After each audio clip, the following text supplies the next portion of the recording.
ನಮಸ್ಕಾರ, ನಾನು ರಾಶಿಕಾ ಕರಾವಳಿ. ಪ್ರಯಾಣಿಕರ ಬಹುದಿನದ ಬೇಡಿಕೆಗೆ ಸ್ಪಂದಿಸಿರುವ ರೈಲ್ವೆ ಇಲಾಖೆಯು ಇದೀಗ ಗುಡ್ ನ್ಯೂಸ್ ಕೊಟ್ಟಿದೆ. ಬೆಂಗಳೂರು ಹುಬ್ಬಳ್ಳಿ ನಡುವೆ ಸಂಚರಿಸುವ ಸೂಪರ್ ಫಾಸ್ಟ್ ರೈಲುಗಳು ಡಿಸೆಂಬರ್ 9ರಿಂದ ಖಾಯಂ ಆಗಿ ಚಲಿಸುತ್ತಿದ್ದು, ಟಿಕೆಟ್ ದರ ಗರಿಷ್ಠ 60% ಇಳಿಕೆಯಾಗಿದೆ. ಕೆಲವು ನಿಲ್ದಾಣಗಳಲ್ಲಿ ಟಿಕೆಟ್ ದರವು 30ರಿಂದ 60% ಇಳಿಕೆಯಾಗಿದ್ದು, ಮಧ್ಯ ಹಾಗೂ ಉತ್ತರ ಕರ್ನಾಟಕದ ಜನರಿಗೆ ಅನುಕೂಲಕರವಾಗಲಿದೆ. ಬೆಂಗಳೂರು ಹುಬ್ಬಳ್ಳಿ ನಡುವೆ ಪ್ರತಿದಿನ ಸಂಚಾರ ನಡೆಸುತ್ತಿದ್ದ ಸೂಪರ್ ಫಾಸ್ಟ್ ರೈಲುಗಳು ಸ್ಪೆಷಲ್ ಸರ್ವಿಸ್ ಬದಲಾಗಿ ಖಾಯಂ ರೈಲುಗಳಾಗಿ ಓಡಾಡಲಿವೆ. ಹಾಗಾಗಿ ಟಿಕೆಟ್ ದರವು ಕನಿಷ್ಠ 30% ಹಾಗೂ ಗರಿಷ್ಠ 60% ಇಳಿಕೆಯಾಗಿದೆ.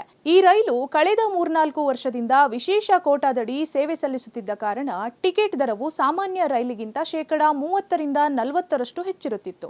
ಆದರೆ ಇದೀಗ ಟಿಕೆಟ್ ದರವನ್ನ ಕಡಿಮೆ ಮಾಡಿದ್ದು, ಮಧ್ಯ ಕರ್ನಾಟಕ ಹಾಗೂ ಉತ್ತರ ಕರ್ನಾಟಕ ಜಿಲ್ಲೆಗಳ ಜನರಿಗೆ ರಾಜಧಾನಿ ಬೆಂಗಳೂರಿಗೆ ಬರಲು ಅಥವಾ ಬೆಂಗಳೂರಿನಿಂದ ಅಲ್ಲಿಗೆ ತೆರಳಲು ಈ ಸೂಪರ್ ಫಾಸ್ಟ್ ರೈಲುಗಳು ಅನುಕೂಲಕರವಾಗಿದೆ. ಈ ರೈಲುಗಳು ಬೆಂಗಳೂರಿನಿಂದ ಆರಂಭಗೊಂಡು ತುಮಕೂರು, ಅರಸೀಕೆರೆ, ಬೀರೂರು, ದಾವಣಗೆರೆ, ರಾಣೆಬೆನ್ನೂರು, ಹಾವೇರಿಯ ನಿಲ್ದಾಣಗಳಲ್ಲಿ ನಿಂತು ಹುಬ್ಬಳ್ಳಿಯಲ್ಲಿ ಕೊನೆಗೊಳ್ಳುತ್ತದೆ. ಜನರಲ್ ಬೋಗಿ ಟಿಕೆಟ್ ದರವು 20ರಿಂದ 30 ರೂಪಾಯಿ ಇಳಿಕೆಯಾಗಿದ್ದು, ಬೆಂಗಳೂರು ಹುಬ್ಬಳ್ಳಿ ನಡುವಿನ ಸ್ಲೀಪರ್ ಕೋಚ್ನ ದರ 30% ಇಳಿಕೆಯಾಗಿದೆ.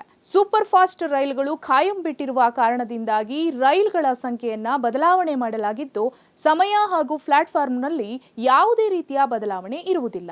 ಬೆಂಗಳೂರು ಹುಬ್ಬಳ್ಳಿ ಸೂಪರ್ ಫಾಸ್ಟ್ ರೈಲನ್ನ ಖಾಯಂ ಮಾಡಿ ದರ ಇಳಿಕೆ ಮಾಡಬೇಕು ಎಂದು ಬಹಳ ದಿನಗಳಿಂದ ಪ್ರಯಾಣಿಕರು ಬೇಡಿಕೆಯನ್ನ ಇಟ್ಟಿದ್ರು. ಇದೀಗ ರೈಲ್ವೆ ಇಲಾಖೆಯು ಇದಕ್ಕೆ ಸ್ಪಂದಿಸಿದ್ದು, ಡಿಸೆಂಬರ್ 9ರಿಂದ ರೈಲು ಸೇವೆಯನ್ನ ಖಾಯಂ ಮಾಡಿ ಟಿಕೆಟ್ ದರವನ್ನ ಇಳಿಕೆ ಮಾಡಿದೆ.